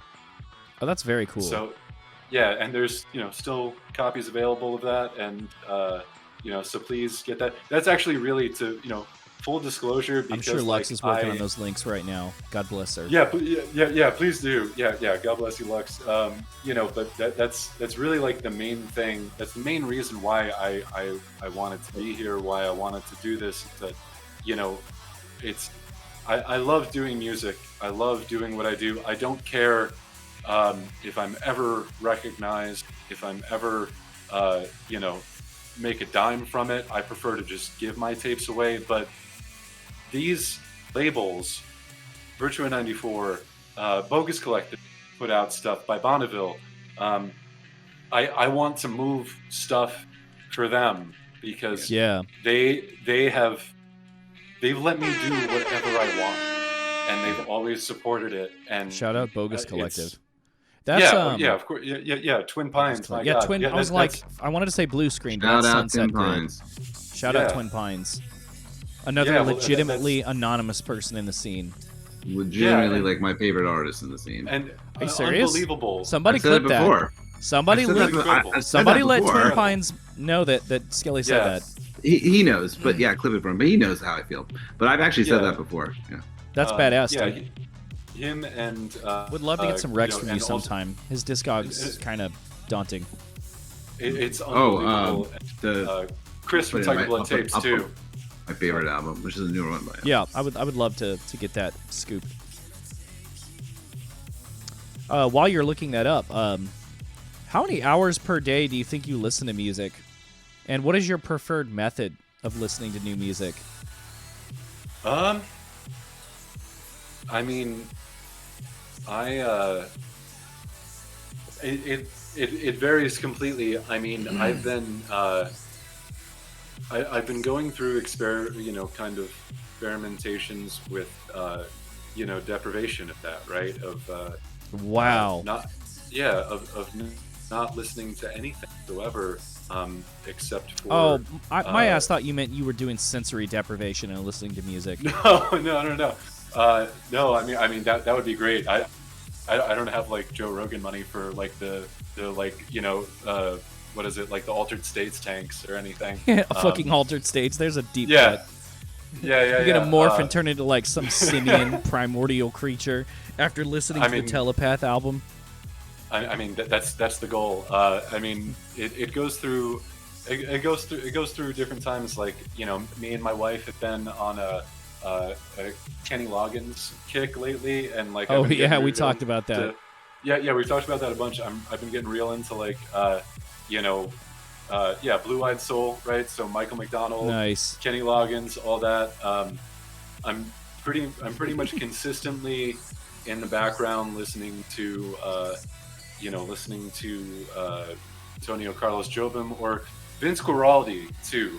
Vince Guaraldi's kind of deeper stuff. Like everybody knows, like the Charlie Brown stuff, of course. Brilliant. Thank you, Skelly. But the first song in particular. Oh yeah. But the what is it?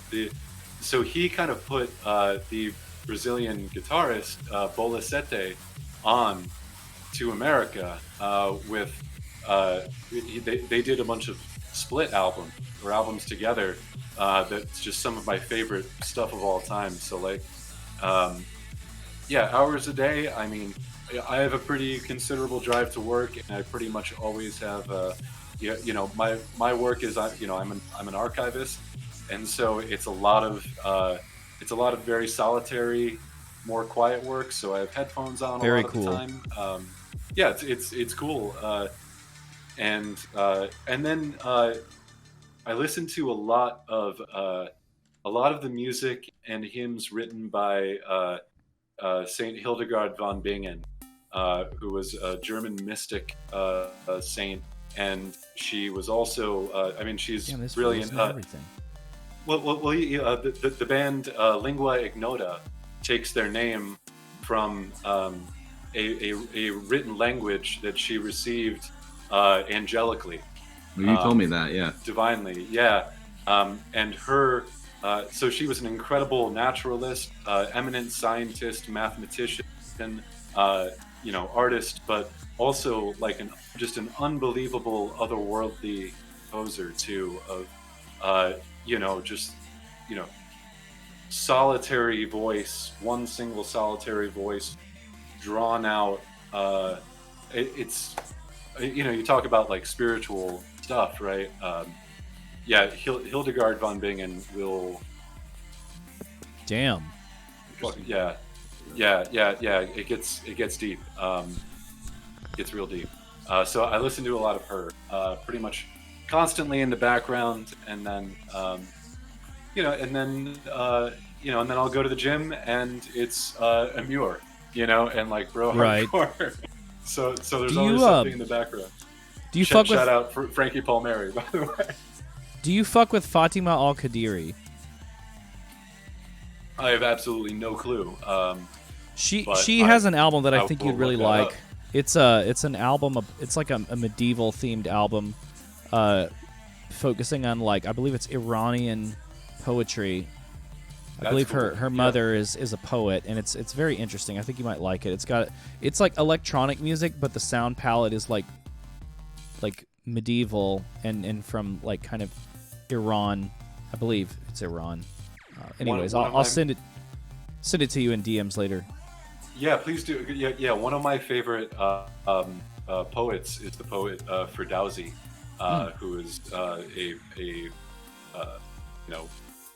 very famous Persian poet. Okay. Yeah. That's the word. Beautiful, Persian. beautiful stuff. Not Iranian. Thank you. Well, he was from the era when I believe it was technically referred to as that, but that's absolutely something I'd be into, especially because I spent a lot of that world and that part of the world and the kind of extended stretch of that. Thank you. Oh, wonderful. Yeah, medieval femme. Anyways, spend a lot of time in that world. Well, yeah. I mean, because I was all over that region of the world. You were indeed. And you can't like live in a place where you hear call to prayer 5 times a day acoustically and not be just fascinated like by moved by that. Oh, absolutely it's beautiful. This fun fact, this is Dari, which was there's only one type of water that was safe to drink at the time in Afghanistan. It came from this company called the Arya Top Quality Spring Water Company, or Wariya.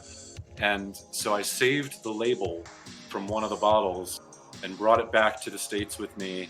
As soon as I got back, brought it to a tattoo artist and was like, "That's my deployment tattoo. Give me that." Nice. So Very that's cool. a water bottle company in Dari.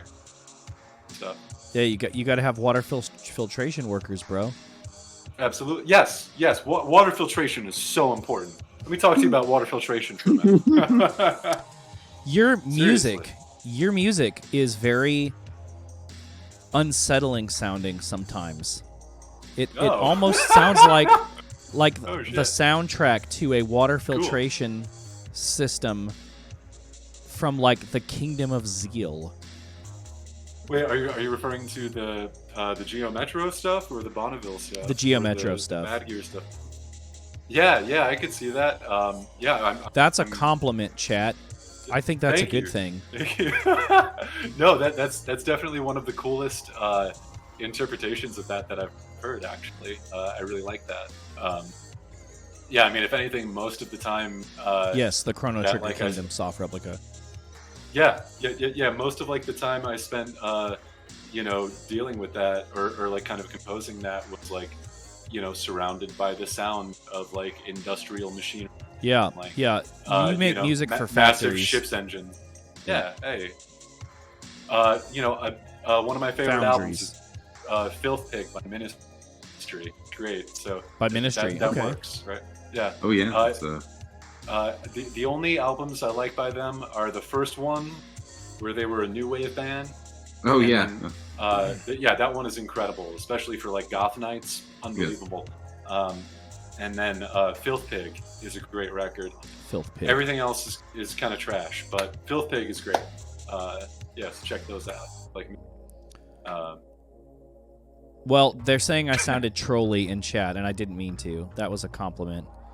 that's fine. Feel free. The I best, deserve it. I the probably best deserve industrial song is the Donkey Kong Country 2 song in the Mine Shaft. Damn, Male Tears is in That's chat. correct. What's up, buddy? Oh shit. So, correct. what is your go-to karaoke song? it. Loggins. Easy. Kenny Loggins. Loggins. I was talking to him the yeah, other night. I was like, "You're the big Stan Bush fan, right?" And he was like, "No, Kenny Loggins." No, Kenny Loggins. Yeah, my bad.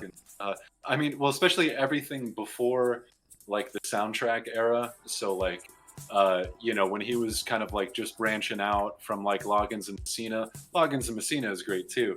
And then also, if they have it, and they very rarely do, but anything by the band 10cc, which is one of my favorite bands of all time. Everybody should go and get deep on them because they are, they were doing stuff in the 60s that basically predicted the Sufjan Stevens Seven Swans album. Oh, that's a which beautiful is another album. one. That's my favorite another- Sufjan album. I'm right there with you. Yes, Beautiful that's album. the one. That's the one. That song, The Transfiguration, holy shit, so good. If they have anything by 10cc, usually it's just I'm Not in Love, which is a classic. It was on. Well, they also made recognized Cry, in didn't they? Guardians The of one that Galaxy. was in Miami Vice. I think it's called Cry. Yes. Yeah. Well, that wasn't 10cc. That was what? Damn. Lux says it's not. Yeah. After I have the memory of a goldfish. It's members of 10cc. Members of 10cc. After Okay, they that broke makes me up. feel better. Godly and Cream. Godly and Cream. Is the Okay, name of the band. so they were in Yeah. 10cc. All right. Yes. Yeah. They I were feel in so 10cc. validated. And they did Cry, and Cry is one of beautiful song. Oh my gosh, yeah, unbelievable. Yeah. Pacific Plaza would like to know if you've seen the internet series from the 2000s called Yacht Rock. Oh, of course. Oh my God, of course. Oh man, one of the best things in the world is like, drunk as hell, like Jimmy Messina, like encountering like Kenny Loggins after Loggins has like left him in like the lurch. And he's like, and he finds him to try to, get him back into music. And he's just like drunk and passed out in an alley. He's just like, your shitty music makes me barf, Loggins. Vomits everywhere. It's so good. Also, the guy that does the Donald Fagen impression in that is so good. Everybody should go back and see Yacht Rock. That was a classic time and classic series. If it's from the 2000s, that's a damn near classic internet. And also, right? That is like... also shout out Pacific Plaza for just being really, really nice and enthusiastic and kind to me at Electronicon 1. Like, oh yeah, coming that's up to very me on and brand for being Alex. Really, really friendly. Yeah, Alex was so kind, and thank you so much, Chris, for dragging me along to that, because that has, that's one of the, feathers in the one of the most wonderful experiences of my What a wonderful whole time! life. It was amazing. Whole life. doing Yeah. that. Yeah. Man. Getting to do that was.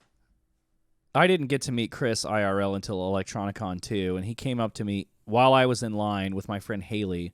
Both him and Ronnie came up. I don't know if you know Ronnie from Vaporspace. Yep. I hope you do. Just fucking electric energy, both of them. Yeah. And he walked right up to me and with those intimidating blue eyes of his, and I was like, "Oh, I'm so glad I get to finally meet you in person." He was like, "Me too." And I was like, "Oh." Yeah, Ronnie also came Fucking up to me at Electronicon 1, was also consummate gentleman, very, very kind, very enthusiastic, very genuine. Oh, yeah. It's also, it's so fun to like have, like for me personally, to have done that and still be relatively unknown. And I really like that, actually.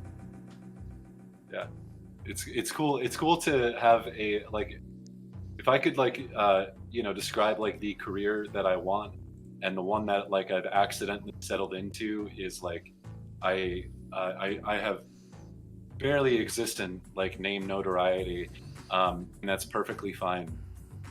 I have relationships. Yeah. With people that I care about. That's, and they like my shit, so that's more important than anything. Definitely some lifelong friendships made.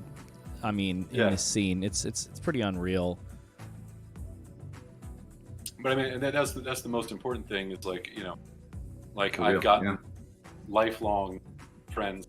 I mean, like if I never do another show, if I never do another Terminally Chill, if I never do anything, like Chris is my brother. That's how I feel too. You know what I mean? Absolutely. Oh, you kidding? And you too, Shiro. I fucking love you, man. You come hang out anytime at the bar, man. The amount of times I might have been broken without Andrew, I can't even get. I can't. I've get heard. Into it. For sure. Fish Tosh. Man, at the end of the day, I mean, it is like, you're right, and you got to link some of your socials while we still have time, because you've got a billion different pseudonyms. So like, I remember I was like trying to figure out who you were, and you were like, I was like, oh, that's Vimanas. Okay, yeah, all right, now I know who I'm dealing with. Yeah, I know. Whoops. Well, I mean, that's. I mean, that's kind of part of the fun of it. For Make some me, more friends. Is to that, but I also sort of like the. So something that I always sort of enjoyed was, finding somebody that I liked, having work to find it. Yeah, okay, I like good that point. too. That was interesting. That you got to find it if you want to follow them. To find their stuff. Yeah. So like, I mean,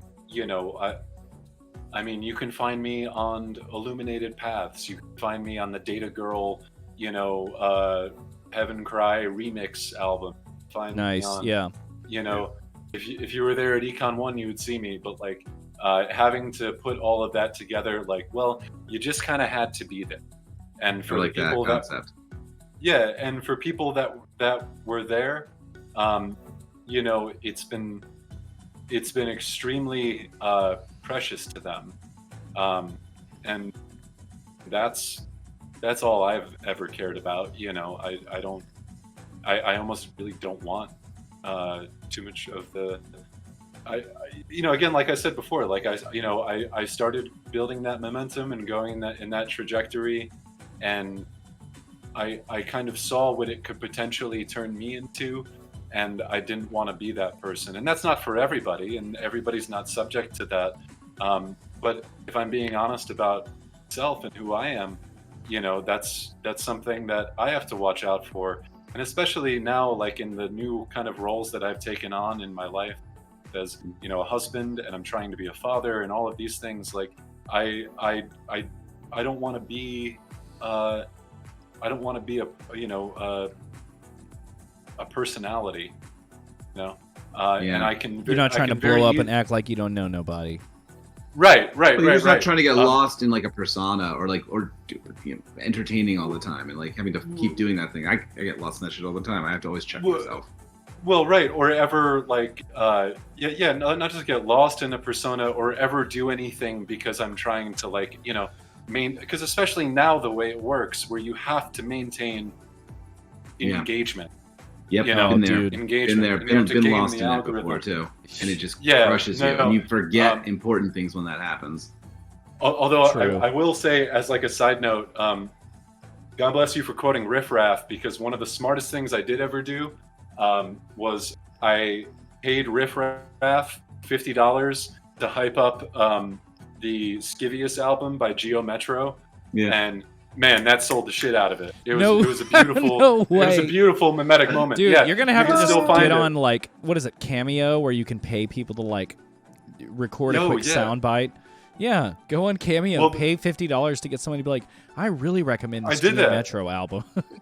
I did that. Yeah, there's you can find you can find it on like the Tiger Blood Tapes socials if you go back to like that time period.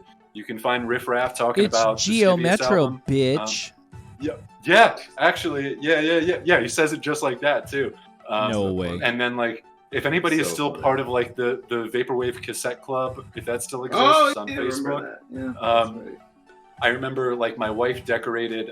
So for the first Geo Metro album, I did a lot of the sound on an old iMac G3. And then my wife decorated it and made it into like a fuzzy creature. And then one of like the special, well, and like one of the special editions of the album was just some random person that bought it. I forget who, but I just mailed them the whole thing, just the whole computer. You sent them the what? Yeah, It's somewhere out there. Oh wait, somebody found. Vaporwave format. Somebody found it. That's cool. Oh, that's cool. Man. Somebody, Lux found it. She can find it. Lux found it. Beautiful. You better not do anything fucked up on the internet. Lux will find it. But yeah, so somebody out there, I forget who it was that got it, but yeah, they got a copy of the first Geo Metro tape on Tiger Blood Tapes, and then one day, as the just whole a giant computer box appeared with. Yeah, the whole. Hey, iMac Pacific G3 Plaza, tape. when are you going to start releasing albums on entire computers? That's badass. I mean, you got to catch up because you got to have that right amount of problematic swagger. You're right, Quiz. I've done iMac G3 computers, and then the Bandcamp write-up was because of like the mimetic value of the special edition for Skivius was on burner phone, and I had my Wait, I programmed my number into. Was that you? Are you the only person that's done that? Yeah. Oh man. This guy. Anyway, I remember so cool, that though. shit. I got calls from people. It was so that's cool. That is cool. You programmed your actual number into all the burner phones. Oh, unreal. I put my personal Skelly, you got number some catching up into to each do. one of them. It was fun. I'm good. I'm cool off that. Oh man. But yeah, that was cool. So yeah, do some more weird shit. Dude, I love that. That's the most punk rock thing I've heard like in weeks. I'm currently like the next thing I'm trying to do is I found a place that will do custom like Glock Kydex holsters, and so I'm gonna get I'm gonna do a run for the Bonneville album Never Broke Again. I'm gonna do like thugged out Bugs Bunny. Glock 19 holsters. That album. Yeah. Honestly, bro, I thought Limousine had the craziest merch with the fucking like condom. But if you get the thugged out Bugs Bunny with the gun on the Glock holster, that shit's gonna go for classic. Mad money on Discogs. I hope so. Call that shit Mad Gear. Lord, forgive me, I'm about to stunt on these hoes. I mean, that was it. So that was so Inshallah, I will stunt on the hose. so a little backstory on like the if I could just shill dude, the Bonneville we got album 10 minutes. Shill as much as you want. Okay, as much as you want. Okay. I want to shill the Bonneville album. This is out on Virtua94, and the Mad Gear record, which is also on Virtua94. Real. I'm just gonna take this question that I just saw pop up. Yeah, dude, please. Favorite hose scaring album? Mad Gear's No Life, No Choice, obviously. Nice. I made that album specifically to scare hose. and it's been successful so far. Hoes across the nation are terrified, running in fear of Mad Gear. Just shitting and pissing and farting in fear, and that's great. But the Bonneville one, it has a real personal connection to me because like when I was I like this story. When I was growing tell up, me about this. I was not the most wealthy individual, so my shopping, like clothes shopping as like an awkward 13, 14-year-old, whatever, 15-year-old, 16-year-old, was, Marshalls, right? And like, like all like the cutout stuff, specifically like the clearance section at Marshalls. And at that time, that was like the height of like the thugged out Looney Tunes area or kind of thing. And like I was fucking pimp SpongeBob. Right. And like where I was, like, Waterbury at the time was like, mainly Dominican at that point. So it was the hottest shit on the face of the earth. Everybody was rocking like extremely large, like the Woo Wear jeans, the ones with like the Fat Albert and the gang on them. Here was the funny thing was that like I was also unbelievably unhealthily overweight at the time. I was like 330 pounds. I think I've seen that in your Insta 16. story. Yeah, I was huge. 48. I was just like, there's no way this guy's the same man. I made a choice to stop being that, and you can do anything. You can always do anything. You are in ultimate control of your own body through your own will. And I did not know that at the time.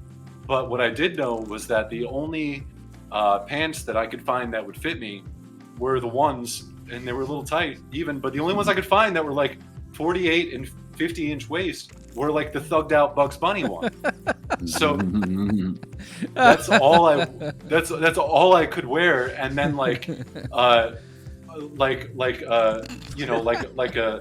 double XL T-shirt with like the from like the Native fucking American backwards Museum cap with Taz. with like the, well, no, it was the worst combo because it would be like the thugged out Bugs Bunny jeans, and then like airbrush with like thugged out Tweety Bird was always my with favorite. the fucking bandana.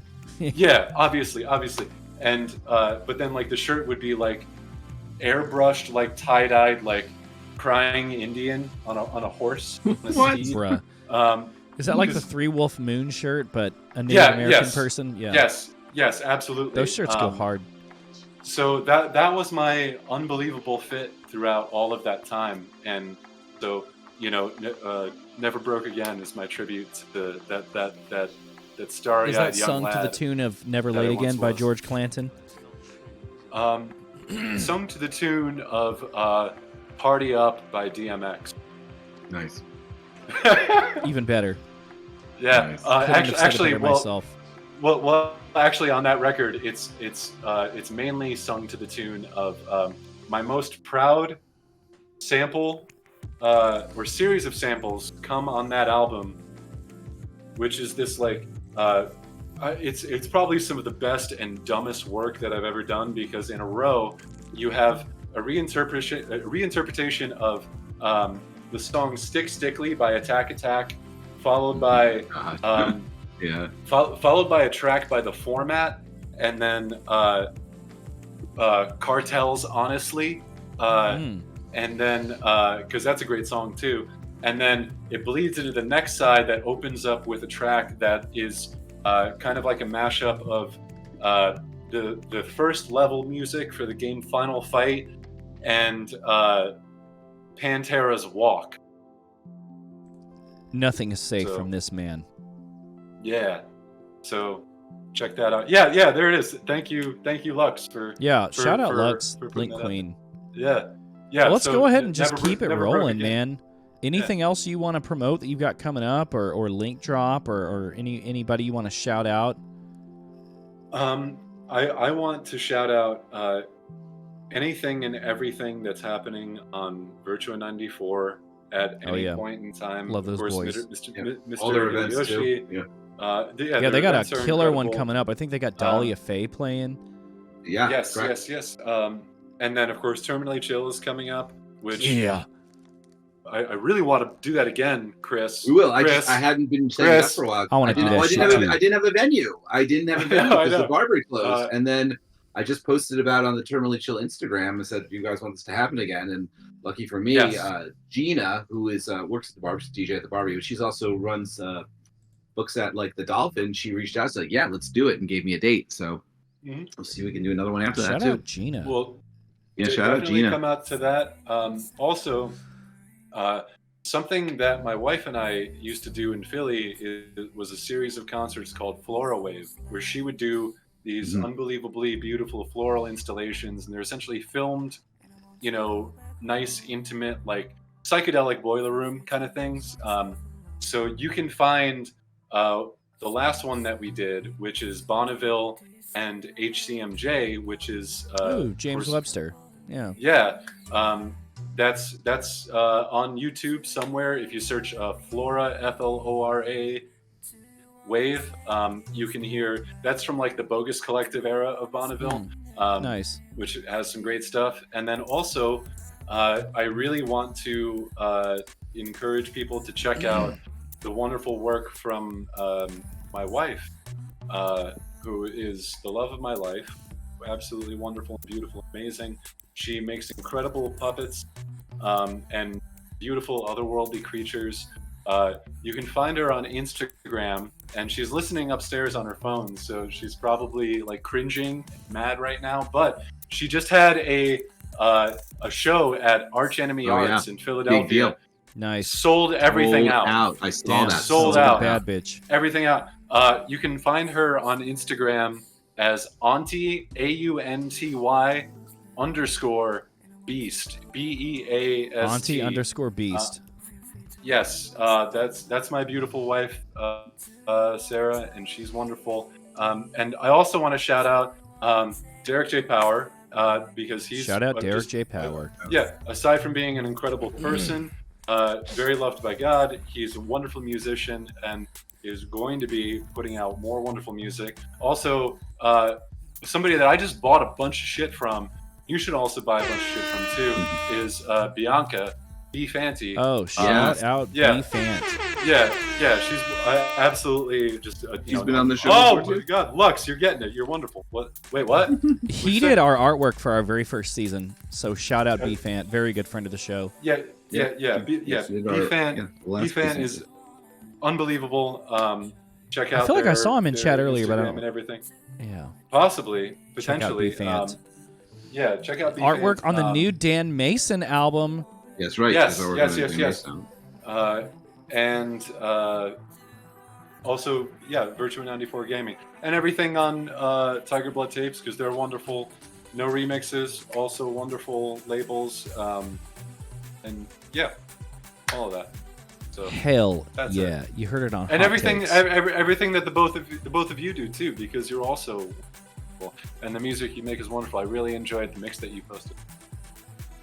It was like a couple of days ago. You put up a record. Talking about Chris or me? You What? I put up a mix a few days ago. or something. Yeah. You put up something, and I was Oh, that's listening cool. to it. Oh, are you talking about that listening to it on the Spotify way to work. playlist that I made for my buddy Geo? Yes.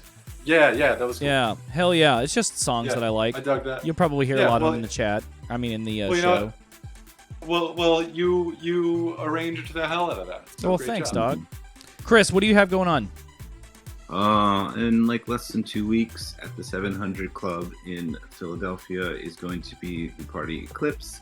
And at that party, I will be playing. I play a lot of like darker music that doesn't get played at a normal goth night. So I play a lot of funk and witch house and wave music, and I play a lot of like darker pop with female vocalists like Churches or Purity Ring or Grimes and such. So that's on 4/28, and then Terminally Chill is returning on 5/4 at the Nice.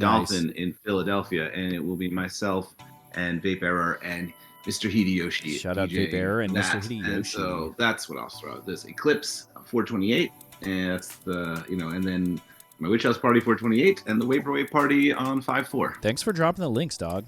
Get tickets. Don't wait till the day of. Yeah, there's information. Go do new things. Oh, what's the cat's name? This is Pie Plate.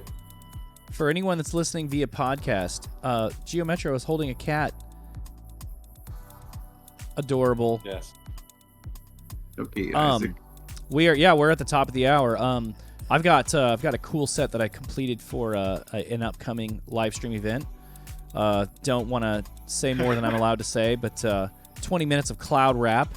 I challenged myself to not use any Bones, Xavier Wolf, Younglean, or Blade, and I did it. It was only 20 minutes, so it's good shit. Sent it to the organizer. He likes it a lot. Got some great shows coming up this summer. If you're listening and you throw shows, book me. I will come play. I'm in the northeastern area. I'm willing to travel up to 8.5 hours. I will play your show. Book me, all right? The hours. Starting to get kind of rusty. All I want to say is thank you to everyone that tuned in. Thank you to my regulars. Thank you to our regulars. Thank you to our new viewers. Thank you to our donors. Thank you to our talent like Geo Metro. Thank you to people who help us with the show like Indy Advant, Luxury Elite, DS Dude. Thank you to my mods in the Discord. Again, thank you. If you want to join our vibrant and chaotic Discord server, please jump in. Man, Lux is just really, really killing the game tonight. Thank you for dropping all those links. Follow Skelly, follow me, follow the show. Tune in, follow Geo Metro, follow Bonneville, Mad Gear, Aesir Archivist, and Vimanas, and Virtua94. If I could just jump in and say, I do have under Aesir Archivist, I do have a YouTube channel where I've just been uploading weird VHS rips that I find on that I find from just archivist shit. Yeah, so like out where I am, we have like a Goodwill bins that is untouched by like resellers and stuff, and I find so much good stuff like monster truck videos from the 90s. Great shit. I mean, I just found a copy of like the Faces of Death VHS. No, like, don't watch that shit. Yeah, like the OG one. The OG all one, kinds of weird things. Yeah. Wow. So find it on YouTube. Aesir Archivist. Yeah. One of the most viewed right now is a rip I did of. So unfortunately, they took down my rip of the Cops Too Hot for TV VHS, which was great. Rip. I know. But my Jerry Springer Secret Lies and Confessions tape is still up there. Nice. As well as. Oh wow. Yeah. There's just a bunch of good stuff up there. So check it out.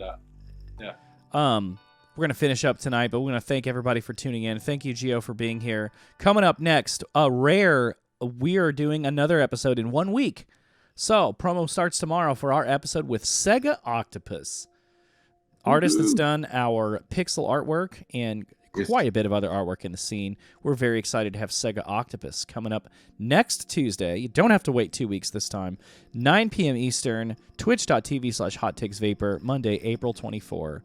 And with that, we're going to run our ad for the Neon Knights. If you tune into Hot Takes, you know Luxury Elite is one of the most vibrant and active members. Did you know that she has a bi-weekly radio show that is live with visuals on YouTube with mixes that she puts together? It's Tuesday night, sorry. Neon Knights, check it out every other Tuesday. And with that, good night. Thank you so much, and we'll see you in a week. Right. Thank you.